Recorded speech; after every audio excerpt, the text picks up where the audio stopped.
Pada bab pertama tentang keutamaan bulan Ramadan. Bulan Ramadan memiliki banyak sekali keutamaan. Yang pertama, Ramadan adalah bulan diturunkannya Al-Quran. Allah Azza wa Jalla berfirman, "Syahrul Ramadan alladzi unzila wa bayyinatin minal huda wal furqan faman syahida minkum syahra falyasum."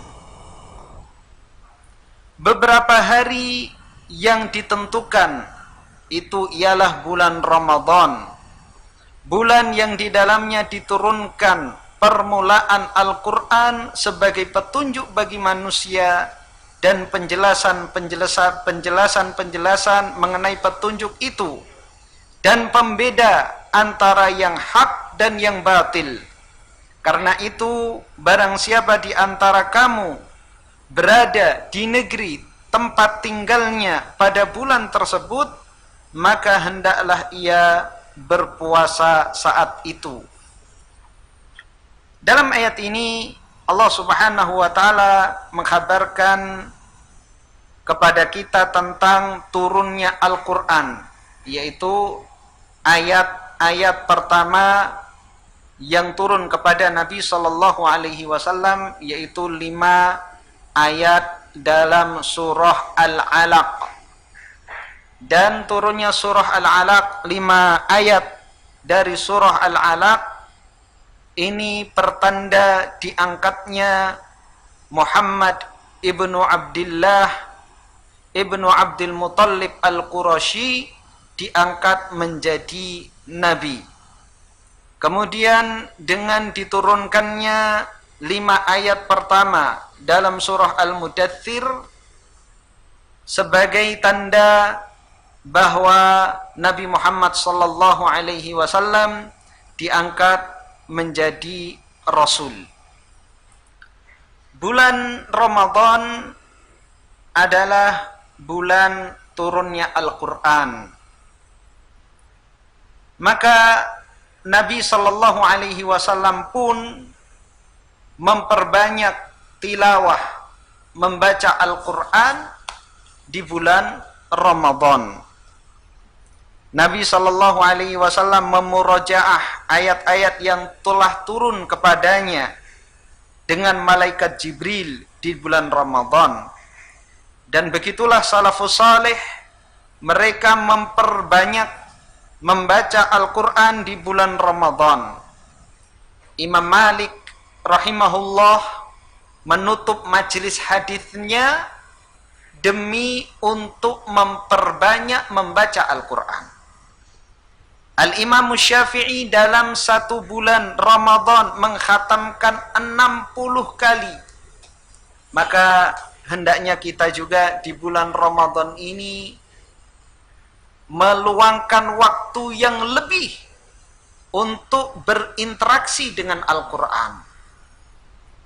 Apabila yang di luar atau sebelum bulan Ramadan dia jarang membaca Al-Quran, maka hendaknya di bulan Ramadan ini memiliki jadwal khusus dan hendaknya dia disiplin memenuhi jadwal yang telah dia tentukan untuk membaca Al-Quran. Begitu pula yang sudah terbiasa membaca Al-Quran sebelum bulan Ramadan, maka di bulan Ramadan ini dilebihkan waktunya untuk membaca Al-Quran. Hendaknya memiliki target dalam sebulan untuk khatam berapa kali, jangan tidak sama sekali. Berinteraksi dengan Al-Quran berbagai macam, baik dengan membacanya, mentadaburinya, mempelajari tafsirnya, dan yang paling ringan adalah berinteraksi dengan Al-Quran dengan cara mendengarkannya. Mendengarkan Al-Quran adalah cara berinteraksi dengan Al-Quran yang paling ringan, karena tidak membutuhkan energi, hanya mendengar. Namun tentunya mendengar Al-Quran memiliki keutamaan, memiliki fadilah. Ia akan menambah keimanan kita. Wa idza tuliyat alaihim ayatuhu zadathum imana. Di antara tanda-tanda orang beriman, jika dibacakan ayat-ayat Allah, maka bertambah keimanannya. Di zaman sekarang, berinteraksi dengan Al-Quran dengan cara mendengarkannya lebih mudah daripada zaman dahulu. Zaman dahulu, seorang jika ingin mendengarkan bacaan Al-Quran, maka dia mendatangi orang yang membaca Al-Quran atau meminta orang untuk membacakan Al-Quran. Alhamdulillah, dengan kemajuan teknologi di zaman sekarang, kita bisa mendownload bacaan-bacaan Al-Quran di HP kita. Kita download 30 juz, maka kita dengar hasil downloadan kita tersebut di waktu-waktu mungkin saat kita lelah dengan berbagai macam aktivitas ibadah. Di siang hari bulan Ramadan, kita telah melakukan banyak amalan sholat sunnah, berzikir, beristighfar, membaca Al-Quran, membaca sholawat.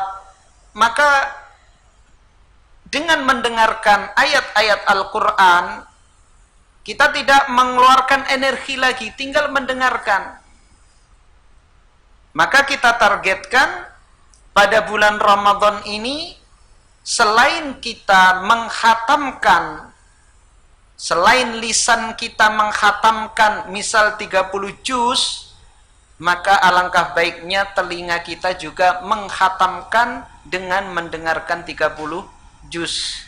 Kita bisa mendownload qari siapapun yang kita sukai, yang kita merasa nyaman dengan bacaan tersebut.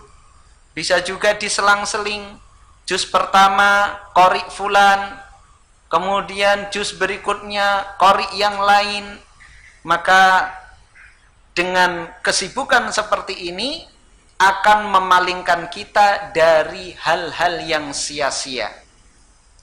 Taruhlah meskipun ketika mendengarkannya kita ketiduran, maka ketiduran kita karena mendengarkan Al-Quran setelah lelah dengan berbagai macam aktivitas ibadah, itu lebih baik daripada kita nongkrong, mengobrol, atau bahkan menghibah, bermain HP, dan lain sebagainya, dari perbuatan-perbuatan yang sia-sia yang membahayakan atau merugikan ibadah puasa kita.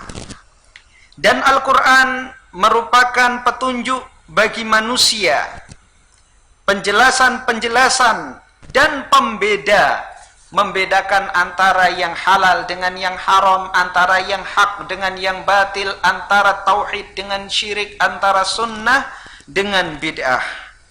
Faman syahida minkumus syahra falyasum, maka barang siapa di antara kalian menyaksikan bulan tersebut di negerinya, hendaknya ia melakukan puasa. Artinya apa? Kewajiban puasa itu wajib bagi orang yang mukim. Adapun orang yang musafir, boleh baginya untuk berbuka, namun dia harus mengqadha, mengganti puasa tersebut pada bulan yang lain. Nanti akan ada pembahasannya.